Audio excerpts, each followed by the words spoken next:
Olá, aqui quem vos fala é Philcoles Borges Fernandes. Saúdo a todos aqui no meu canal, saúdo posteriormente a todos que vão assistir esse vídeo, saúdo a todos aqueles inscritos e que vão se inscrever aqui no nosso canal. Acredito que Deus nos chamou para um grande propósito. Deus nos chamou para fazermos a diferença aqui na Terra. Deus nos chamou para sermos discípulos de Cristo.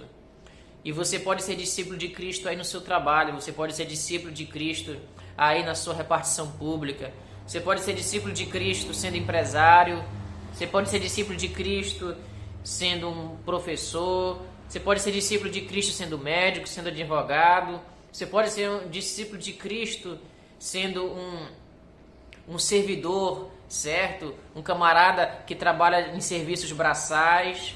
Você pode ser discípulo de Cristo como um simples operário, um simples motorista, independente da sua profissão. Você não precisa estar fincado 24 horas dentro da igreja para dizer que é discípulo de Cristo. Discípulo de Cristo é aquele que ama o próximo. Discípulo de Cristo é aquele que dá frutos para o reino. Discípulo de Cristo é aquele que obedece os princípios de Deus. Discípulo de Cristo é aquele que dá perdão, que dá misericórdia, que ajuda o necessitado. Discípulo de Cristo é aquele que trata o próximo da mesma maneira que gostaria de ser tratado. Tá bom? Porque não adianta nada os camaradas dizer que são cristãos, camarada dizer que é fiel a Deus, mas no coração dele habita ódio, habita rancor, habita amargura. Tem muita gente que está fora da igreja, mas obedece muito mais os princípios de Cristo do que aquelas pessoas que estão dentro da igreja. Eu não estou falando para você não ir mais na igreja, não é isso. Mas tem muitas pessoas que vão pouco na igreja ou que nem vão na igreja, mas obedecem muitos mais os princípios de Cristo do que aqueles que estão fincados dentro da igreja. Certo? Porque é lamentável dizer isso, mas eu tenho que dizer. Na grande maioria das denominações hoje, certo? Tá cheio de grupinho privilegiado, tá cheio de panelinha, tá cheio de pessoas que são superestimadas em detrimento das outras. Essa que é a verdade.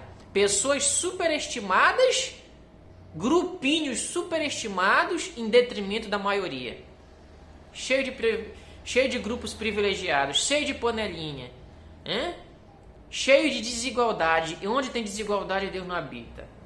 Tá bom? Então, independente de você estar dentro da igreja, vá ler a Bíblia. Vai ler a Bíblia, vai obedecer aos princípios de Cristo, vai obedecer ao que manda a palavra de Deus. Vai observar os ensinamentos de Jesus. E aí você vai ter vitória, e aí você vai fazer diferença aqui na terra. Tá bom? Isso é uma das coisas que eu acredito. Antes da mensagem, eu acho fundamental falar isso aqui para todos aqui que estão no meu canal. Tá bom? Não é você estar 24 horas dentro da igreja que vai determinar se você é ou não cristão. Não é você dizer que é um católico tradicional ou um evangélico tradicional. Não é você dizer eu estou há 20, 30, 40 anos na igreja, 50 anos na igreja. Isso não quer dizer nada. Você obedece a palavra de Deus? Obedece os fundamentos do evangelho? Obedece os princípios de Deus? Ou você é um cristão de fachada? Está dentro da igreja há 20, 30 anos, mas se mistura com tudo que não presta? Faz tudo o contrário? Está com o coração cheio de ódio, cheio de rancor, cheio de ambição pelo poder, cheio de cobiça? E depois vem dizer que é seguidor de Cristo? É ruim, hein? É ruim, meu irmão. Tá bom? Eu vou trazer uma breve mensagem aqui para vocês. Com um tema que eu tenho analisado, que eu tenho refletido, tá bom? Um tema que eu tenho pensado aqui. Eu dei uma pequena pausa no vídeo, porque eu vim colocar no silencioso, que de vez em quando chega uma notificação, de vez em quando chega uma mensagem, acaba atrapalhando aqui nosso discernimento, nossa linha de raciocínio. Tá bom? O que Cristo fez por você? O que Cristo fez por mim? Queria eu que se eu perguntasse isso para a grande maioria do povo, até mesmo cristão, até mesmo evangélico, povo da igreja, eles diziam logo de bate pronto, Jesus morreu na cruz por mim. Creio que mais de 70% daria logo essa resposta, logo de bate pronto. Ele morreu na cruz por mim. Jesus morreu na cruz por mim. Mas nós observamos que Jesus fez muito mais do que isso. A partir do momento que nós analisamos a trajetória de Cristo, nós temos que verificar que nós temos que estudar, analisar, contextualizar a obra sacrificial do Mestre, a obra sacrificial de Cristo, para que aí sim nós tenhamos uma visão correta daquilo que verdadeiramente é o cristianismo. Porque 1 Pedro 2,21 diz: porque para isto sois chamados, pois também Cristo padeceu por nós, deixando-nos o exemplo para que sigais as suas pisadas. Seguir os seus passos, seguir os seus ensinamentos. E a maneira que nós seguimos os ensinamentos do Mestre, nós seguimos a doutrina do Mestre, nós passamos a ser discípulo de Cristo. Aí nós passamos a ser discípulo de Cristo. Jesus disse em João 15,14: vós sereis meus amigos se fizerdes o que eu vos mando. Aí o cara diz: eu sou amigo de Cristo, eu amo Cristo, eu estou junto com Cristo. Mas a vida dele é toda errada, a vida dele é distante de Deus, a vida dele é só envolvida com coisas corruptivas ou com coisas que não prestam. E aí diz que é amigo de Cristo. Jesus disse, João 15,14: vós sereis meus amigos, mas se fizerdes o que eu vos mando. E se não fizer o que eu mando, não é amigo de Cristo. Porque Deus, em toda a Bíblia nós verificamos isto, Deus não tem pacto com o que não presta. Eis que proponho a bênção e a maldição, a vida e a morte. Está lá em Deuteronômio. Escolhe, pois, a vida para que viva tu e a tua família, tu e a tua descendência. E se não escolher a vida? E se não escolher a obediência? É morte. Se não escolher a obediência, aí é separação de Deus. A desobediência, uma das características da desobediência, um dos efeitos colaterais da desobediência é a separação de Deus, separação do Espírito de Deus, porque Deus não habita em nada que é impuro. Tá bom? E aí nós observamos a trajetória de Cristo, nós vimos que Jesus teve muitos seguidores, mas teve poucos discípulos. Jesus teve muitos seguidores, mas discípulos ele teve muito poucos. E sabe qual é a diferença? É que o discípulo imita o mestre. O discípulo obedece o mestre. O seguidor não, o seguidor só observa. Ele só observa, mas não pratica nada. E lamentavelmente, até mesmo dentro da igreja, nós verificamos que existem muitos seguidores. Existem muitos seguidores, mas tem poucos discípulos. Escute só o que eu estou te falando. Existem muitos seguidores, mas tem poucos discípulos. Ou seja, ele ouve a palavra, mas não pratica. Ele recebe os ensinamentos, mas ele não cumpre absolutamente nada. É só seguidor, não é discípulo. Aleluia. É só seguidor, não é discípulo. Quem é discípulo? Discípulo é aquele que obedece Jesus. Discípulo é aquele que dá frutos. Discípulo é aquele que recebe os ensinamentos e cumpre. Recebe os ensinamentos e é obediente. Discípulo é aquele que segue o exemplo do mestre. O texto que nós acabamos de ler. Porque para isso sois chamados, pois também Cristo padeceu por nós, deixando-nos o exemplo para que sigais as suas pisadas. Seguir os seus passos. Seguir o exemplo de Cristo. E aí, esse tema é extraordinariamente propício para que nós possamos falar neste momento atual.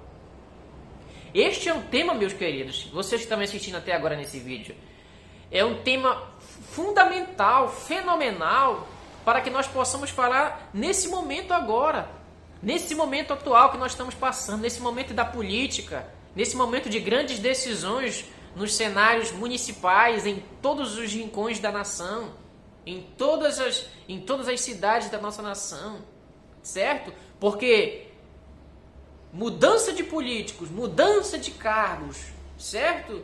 Nós vamos ali votar para alguém que vai assumir um cargo para representar nós, representar a nação, para que haja uma mudança, para que haja uma melhora. Pelo menos esse é o sentido.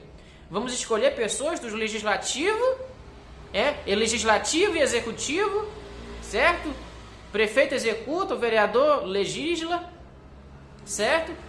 para que nós possamos ter uma vida melhor nas nossas cidades, para que nós possamos almejar uma perspectiva melhor para a nossa cidade, para o nosso país, para a nossa nação. Entendeu? Então, e isso tudo tem a ver com a transformação. A transformação. É aí que eu quero chegar para você me entender. Tá bom?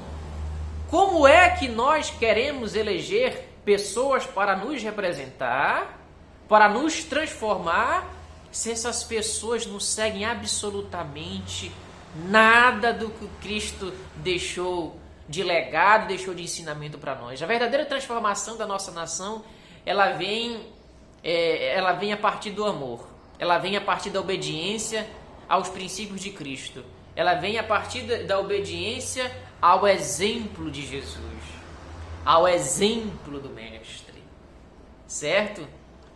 Você que vai nos representar aí como vereador, como prefeito, aí nas instâncias aí da sociedade, você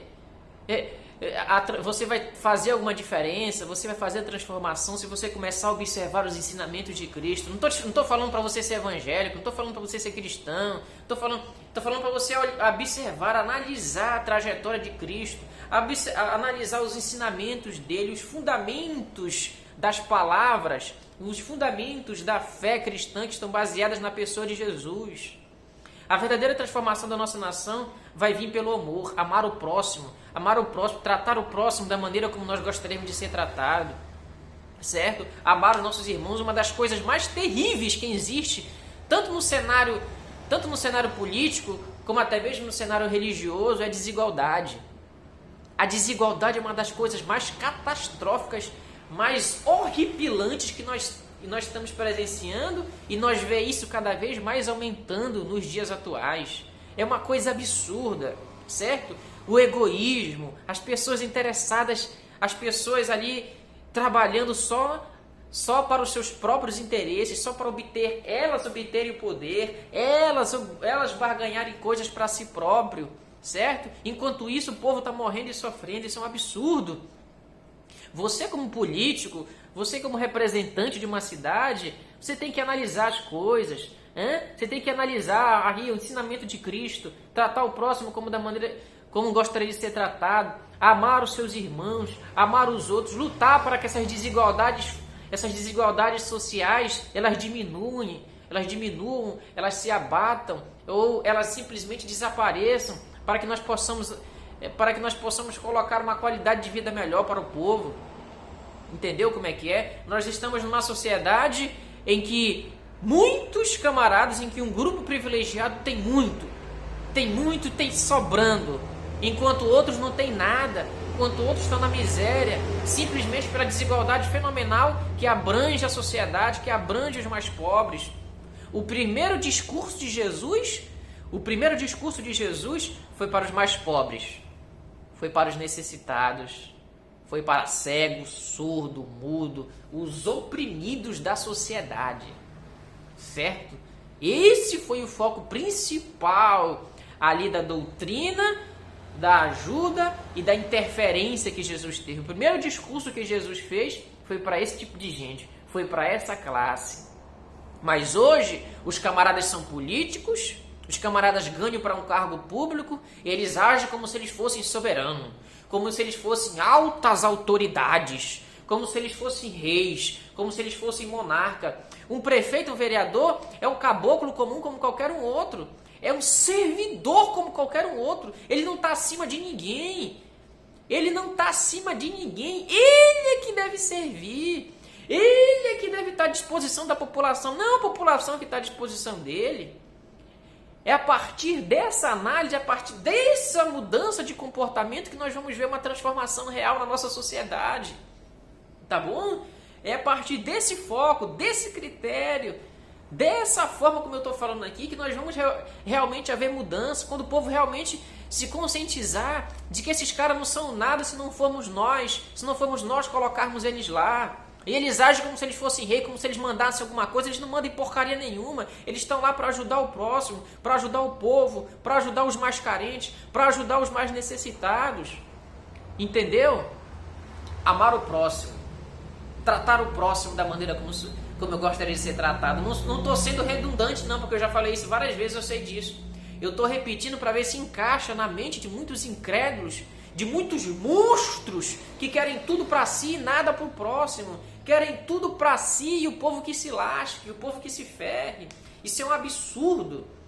Isso é um absurdo. Mateus capítulo 5, versículo 3 ao 12 diz: bem-aventurados os humildes, porque deles é o reino dos céus. Bem-aventurados os que choram, porque serão consolados. Bem-aventurados os que têm fome e sede de justiça, porque serão fartos. Bem-aventurados os misericordiosos, porque alcançarão misericórdia. Bem-aventurados os limpos de coração, porque verão a Deus. Bem-aventurados os pacificadores, porque serão chamados filhos de Deus. Bem-aventurados os perseguidos por causa da justiça, porque deles é o reino dos céus. Bem-aventurados sois quando por minha causa vos injuriarem e vos difamarem, e mentindo disserem todo mal contra vós. Regozijai-vos e exultai, porque grande é o vosso galardão nos céus, pois assim perseguiram aos profetas antes de vós. O que diz no início lá? Bem-aventurados os humildes de espírito, porque deles é o reino dos céus. Ensinamento de Cristo. Por que esses caras não observam isso? Por que eles não são humildes? Por que eles não passam os 4 anos junto com o povo, ajudando o povo, colaborando o povo? Porque na hora, veja só, meu amigo, na hora que te chamam para uma reunião lá para te dar milhares de reais para você aprovar um determinado projeto que é contra o povo, uma determinada lambança, um determinado documento corruptivo, pense nas pessoas que estão morrendo nos hospitais, pense naquelas ruas em que nós não podemos, em que as pessoas não podem trafegar e está em completo estado de abandono, tá? Um caos total, entendeu? Pense na qualidade de vida do povo, e o povo também é você que está legislando também faz parte do povo, porque um dia você foi eleitor, um dia você foi um cidadão comum também, como qualquer um outro. Então, nós temos que observar isso, vamos ajudar o povo, vamos melhorar. Aqui nessa vida, não adianta você querer o poder para ficar rico, porque nessa vida você não trouxe nada, dessa vida você não vai levar nada. Você está aí no seu palácio, você está aí na sua mansão, você está aí com esse seu carro, mas amanhã outro pode estar usando esse bem que você está andando agora, que você está utilizando agora. Dessa vida nós não levamos nada, dessa vida nós não trazemos nada, e dessa vida nós não vamos levar absolutamente nada. A única coisa que você pode deixar aqui é um legado de amor, um legado de um serviço extraordinário para a sociedade, um legado de honestidade, um legado de justiça, um legado de equidade, certo? Para servir de bons exemplos até para a sua família. Isso não é só no meio político não, no meio religioso, serve para os religiosos também, serve para esses caras que estão dentro da igreja também. É inconcebível um camarada estar dentro da igreja, esses caras entram para um serviço eclesiástico da igreja, para uma função da igreja, com pouco tempo compram fazenda, com pouco tempo compram um iate, com dinheiro de dízimos e ofertas, e o povo está morrendo e sofrendo. A gente vê lá em Atos capítulo 4, que os discípulos recebiam as ofertas, e eles repartiam na igreja, na congregação, cada um, para cada irmão, segundo a necessidade de cada um, e não havia ninguém necessitado no povo de Deus. Era isso que os apóstolos faziam em Atos capítulo 4. E hoje o camarada pega o dinheiro da oferta para comprar fazenda, para comprar iate. Isso é um absurdo. Isso não existe. Isso está totalmente contrário aos fundamentos do Evangelho. Tá bom? E uma outra coisa também fundamental, que nós devemos, que eu gostaria de falar para você aqui. Vamos ter consciência, vamos ter mais consciência em quem você vai apoiar. Vamos ter mais consciência, você que é um líder religioso, você tem grande responsabilidade sobre as decisões que você está tomando. É inconcebível um camarada, um irmão da minha igreja, tá andando quilômetros e quilômetros para vir na igreja, e o pastor está com 2, 3 carros na sua garagem. É inconcebível isso. Um pastor, um padre, um bispo, eles são serviçais do povo, eles estão ali para ajudar o povo, eles estão ali para colaborar com o povo. Eles não estão ali para barganhar, nem para ficar rico, não. Quem quer ficar rico tem que ser empresário. Quem quer ficar rico tem que ir para o ramo privado, não pode. Um político é um serviçal do povo. Um religioso, um líder religioso é alguém que está ali para servir ao povo. Não tem que estar ali para ficar rico, não tem que estar ali para comprar fazenda e carro 0 quilômetro. Isso é um absurdo, isso é uma discrepância terrível, totalmente contrária ao que prega o Evangelho, totalmente contrária ao exemplo de Cristo. Tá bom? Agora, recentemente, Bolsonaro vetou quase 1 bilhão. Isso é um absurdo. Bolsonaro vetou quase 1 bilhão. Ele vetou. Entendeu? Ele dispensou as igrejas de pagarem quase 1 bilhão de reais de lucros e dividendos. Isso tem lógica? Igreja não é empresa, igreja não é para ter lucro, igreja é para salvar almas para Jesus. Esse é o fundamento da igreja, rapaz. Esses caras estão tudo errado. Isso faz parte de um dos fracassos da sociedade, de um dos fracassos do Brasil e do mundo. Você está entendendo como é que é o negócio? Então é por esses fundamentos. É por isso que muitas coisas não vão para frente. É por isso que muitas das vezes a gente percebe que as igrejas estão frias, vazias de Deus, vazias do Espírito. Porque lá dentro tem desigualdade, lá dentro tem um malandro maior que está se dando bem e os outros tudo ferrado. E o povo está morrendo e sofrendo, eles não veem isso. Eles não veem, só querem para si e nada para os outros. Só querem para si e nada para o povo. Vamos olhar mais, vamos ajudar mais, vamos amar mais, vamos colaborar mais. Vamos seguir os exemplos dos apóstolos de Jesus. Eles não tinham nada. Eles pegavam as ofertas e repartiam para cada um, segundo a necessidade de cada um. E hoje os camaradas só querem tudo para si e nada para o próximo. Hebreus 5,9 diz: ele veio ser a causa de uma eterna salvação para todos os que lhe obedecem. Jesus veio trazer o quê? Salvação. Salvação para todos? Não. Salvação para aqueles que obedecem. Vamos obedecer a Cristo. Salvação não vai vir para cada um, não. Vai vir para aqueles que realmente obedecem a Cristo. Para aqueles que realmente são discípulos de Cristo. Para aqueles que realmente são discípulos do Mestre. Tá bom? Porque a nossa cruz ele já carregou. As nossas dores ele já sofreu. E a nossa vitória eterna Jesus já alcançou. 1 Coríntios capítulo 8, versículos 5 e 6 diz: portanto, há muitos deuses e muitos senhores, tanto nos céus como na terra. Contudo, para nós há um só Deus, o Pai, e um só Senhor, Jesus Cristo. Dele tudo procede e para Ele nós existimos. A Ele seja a glória. Fique com essa palavra no seu coração. Fique com essa palavra no seu coração. Deus não chamou você para ser pastor para ficar rico. Deus não chamou você para ser vereador para ficar rico. Deus não chamou você para ser prefeito para ficar rico. Deus chamou você para fazer esse cargo público, para tomar conta desse cargo público ou dessa igreja, para você ajudar o próximo, para você ajudar o outro, para você ajudar seus irmãos que estão passando dificuldade, para você fazer um bem da comunidade, que a cidade está abandonada, a cidade está em frangalhos, a cidade está destruída, precisando de muitas melhores, está precisando de alguém que trabalhe diuturnamente para mudar o quadro, para mudar essa situação vergonhosa e catastrófica que nós estamos vivendo. Para dar uma condição de dignidade, uma condição de vida melhor para o povo. Não adianta você querer ambição, não adianta você querer ficar rico, não adianta você ficar rico à custa do dinheiro público, não adianta você querer ficar rico à custa de dízimos e ofertas do povo de Deus. Dessa vida você não trouxe nada, dessa vida você não vai levar nada. Você só ir na igreja trazer uma palavra, uma mensagem, pregar bacana, você acha que isso vai te salvar? Você acha que isso vai te eximir da culpa? Você acha que você está fazendo muito? Você não faz mais do que a tua obrigação. Você não faz mais do que a tua obrigação. Isso é bíblico. Lucas, tem um texto de Lucas diz: assim também vós, quando fizerdes tudo que vos for mandado, dizeis: somos servos inúteis, porque fizemos somente o que devíamos fazer. Quem falou isso foi Jesus. Assim também vós, quando fizerdes tudo que vos for mandado, dizei: somos servos inúteis, porque fizemos somente o que devíamos fazer. Quem falou isso foi Jesus. Vai ler a Bíblia. Você está fazendo só a sua obrigação, só o que você deve fazer. Você não deve se orgulhar por isso. Você não deve se orgulhar por isso. Ame mais o seu próximo, vamos ajudar o próximo, vamos tratar o próximo da maneira como gostaríamos de ser tratado. Vamos fazer algo de bem e de concreto para o povo. Vamos começar uma transformação, que isso é fundamentos do Evangelho.